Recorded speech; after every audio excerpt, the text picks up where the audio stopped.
नमस्कार Udaipur DK news Rajasthan आपका स्वागत। खबर थाना गोगुंदा से कार्यालय जिला पुलिस अधीक्षक से प्राप्त जानकारी अनुसार ट्यूबवेल मोटर व अन्य सामान चोरी प्रकरण में आरोपी गिरफ्तार। उदयपुर 13 मई 2025।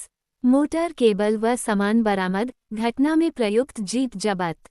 जिला पुलिस अधीक्षक उदयपुर योगेश गोयल द्वारा वांछित अपराधियों की धरपकड़ हेतु चलाए जा रहे अभियान के तहत गोपाल स्वरूप मेवाड़ा अतिरिक्त पुलिस अधीक्षक मुख्यालय एवं सूर्यवीर सिंह वृत्ताधिकारी वृत्त गिरवा के सुपरविजन में श्याम सिंह थानाधिकारी गोगुंदा मई टीम द्वारा ट्यूबवेल की मोटर, केबल, रस्सा व अन्य सामान चोरी करने के मामले में आरोपी चंपा उर्फ चंपाराम पिता हाकला निवासी चांबुआ थाना बेकरिया जिला उदयपुर को गिरफ्तार कर चोरी किया गया सामान बरामद व घटना में प्रयुक्त जीप जब्त किया। प्रकरण में अग्रिम अनुसंधान जारी।